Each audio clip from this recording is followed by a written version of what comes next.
switching over to the paranormal side, once again, this is a fairly general question, but what got you into the paranormal? Oh, yeah, for me, real quick, I grew up in a real small town in South Texas. Population still to this day, 200. You have to drive 30 miles to get to groceries, and I didn't have a lot to do. Which town? Pawnee, Texas. Yeah, it's pretty much my family. I grew up, I look just Caucasian, but I grew up on my Hispanic side of the family, and so it was steeped in folklore, legends, all in the Latin community, and so I was really into like learning about La Llorona and some of the myths and folklore in that culture, and even these things called lechuzas, which were like these barn owls that were said to be witches. And I just got really engrossed in them because my grandpa and my grandma would tell me these stories. And that was sort of like the early like seeds that were planted. And there was a lot of like legends in our town too, like don't go to this, if you find this house with a red roof, which no one had ever supposedly found, it was called the Lynch House. Not lynching in the act of lynching, but the name of the last person was Lynch. Right. And it was actually supposed to be incredibly haunted. So there was all these legends that got me thinking. And when I was old enough to kind of start venturing out on my own, I started to explore, found that house. I did a lot of things that were just not what my town would do. It was very Catholic. I was an altar boy until I was like 18 years old, from like age 7. Never was touched. I was okay. I survived. But yeah, I was pushing those envelopes of like I wanted to know more about the paranormal. But then the final thing that like pushed me into what I do now, that I didn't talk about for years until I did my show again, was I had an traumatizing experience when I was 11. Something came to my room, and I had no idea what I had experienced, and I couldn't really tell anybody about it. And when I told my parents, they just kind of scoffed at it and said, "That's not just, you're just imagining things." But the thing continued to haunt me, and it kept messing with me in my room. So I always look back at that year as like, was that all in my head? So the show now is like me going after those answers, and I'm proud to say I think I found out what was haunting me back when I was 11. Now that I've done the show, yeah. So I faced my fears, but I'm also doing it to help people like who are in that boat where I was and was like, was I crazy? Everybody told me I was crazy. I don't think I was crazy, and yeah, that's kind of what got me into it. Okay, so, hoping people get validation. That's very noble. Yeah. What's up?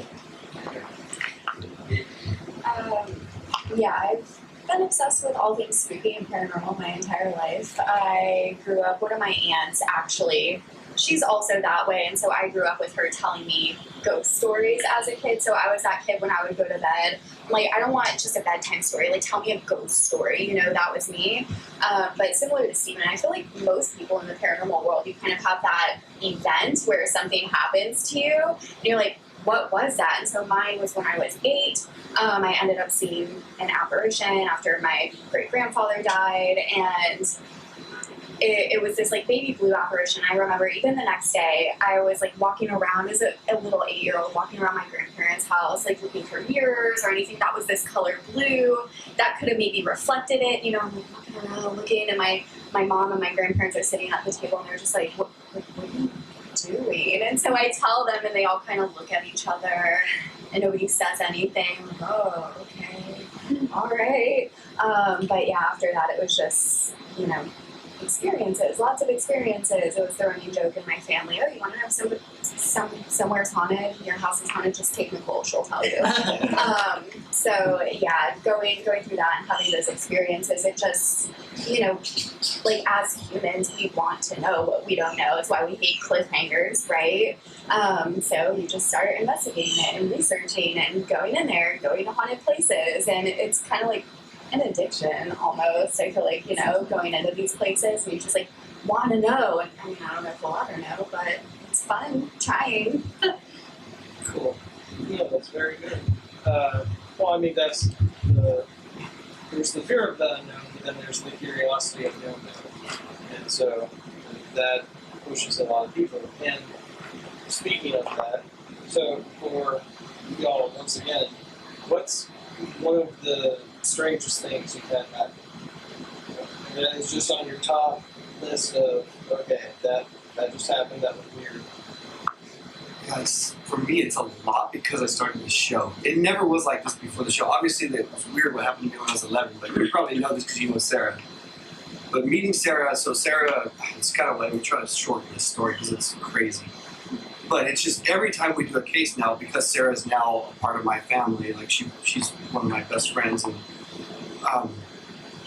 I just never knew. Like, I'm getting validation I saw, although it's like I know it's not going to prove anything to anyone else, but I do these cases and I know what I know and I know what no one else knows. Like, I gather the information and I'm like, okay, no one's ever heard of this haunting. This isn't a public haunting. I will tell Sarah, I'm picking you up. Don't tell her where we're going. We go there. Every time we go, it's exactly what is being reported to the dot, like to the T. Like, it's not a general, I feel oppressed here, or I feel like a presence in the corner somewhere. It's literally like, this place will have like a 3-story building and they see a woman in one particular window. Sarah will go up there and be like, there's a woman right there. And I'm like, it's just so crazy to me to have these experiences now. And then I'll kind of circle it back. This was the most profound thing for me. Sarah did not know my personal story. I kept that in. And when we started to work together and she found that woman in the window and she found some other things, I started to be like, this is insane for me. Like, no one else is going to believe this, but I am getting the proof that I've always wanted to see. And so then, this was my furthest amount of proof I ever got. We're on our 3rd case. We're moving on to our 3rd case, and it was incredible, the first 2 already. And Sarah, like, calls me, and I'm at the gym working out. She calls me, she goes, I need to talk to you. I said, okay. I was like, I'm at the gym. She's like, no, step out. I need to talk to you. And so I was like, what's going on? I thought she was, like, upset at something. She's like, I'm seeing something that now I know is connected to you. I thought it was connected to the first place we went, but then it followed us to the second, and now it's at our 3rd location. And I was like, what are you seeing? What scared me to death was she described what came to my room when I was 11 years old. Yeah, like, exactly. So I'm like, holy cow, like, how does she do this? Like, and so anyway, I had to go and face my own fear. My parents still own that home, and I never went back to that room. Ever since that happened that night in 11, I dragged my bed down the stairs, and I never drug it back up. It was a mattress that I slept on up until today. When I go stay at my parents' house, I sleep in that mattress. So obviously it was traumatizing. And so when Sarah called it out and said, it's pointing at my phone now every time you call and text, and it's saying, talk to him. I need you to deliver some messages. So that's what I faced. And it's on the show. It's in the series called Origin Stories, yeah. But that was the biggest shocking thing I've ever had happen in the world of the paranormal. Yeah. That's something to follow up.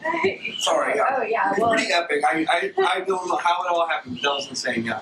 well now you get the other side from a medium. Yeah. So, okay, I have 2. The first one that came to mind is when I still lived in Tallahassee. I did my degrees at Florida State, and it's this old little house, and there was one night where I woke up and there was straight up like somebody standing next to the bed. Like, I thought that somebody broke into the house, and this guy is standing back there. I'm trying to wake him up, like you know, I was terrified. I thought somebody broke into the house, and they're just standing there. And then, you know, trying to like go back, and finally it just like disappears. I'm like, okay, like am I crazy? I'm not sure what's going on right now. But that one like legitimately terrified me. That one was really scary.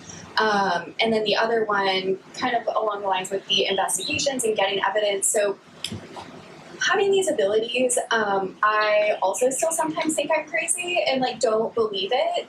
And I think the biggest one that was like oh shit for me, when we did moonshines, we investigated moonshines, the restaurant down here, which was crazy because, you know, it's one of the oldest buildings in Austin, but nobody has ever done a formal investigation there before. Insane. But anyway, so we're there, and my team, they do the research, do the interviews, blah blah blah, go in, and then just take me. I don't know anything, and so I'm walking around, and oh, like there's a little boy, and I'm seeing this accident play out on the street corner there on, what is it, Red River and 3rd. And I pick up on a name, a date, an age, everything, and everybody's looking at me because there's a story at Moonshine, you know, oh, there's a little girl. Everybody says the little girl who drowned in the well, right? And so they're all looking at me like, like, okay, Nicole, great, like, what are you doing? But we go home and we actually were able to find an article of an accident happening on that street corner with a little boy. The name was right, the age was right, the date was right, and we're looking at this, and that was one of those moments for me where, like, because I don't know, you know, I go in and I'm just like, well, hopefully I'm not just, like, making shit up, you know? And just seeing that article, it was like, whoa, okay, like, this is real. So that was, I think, one of those moments for me where just, like, getting that validation, like, okay, cool, like, I'm not crazy, great.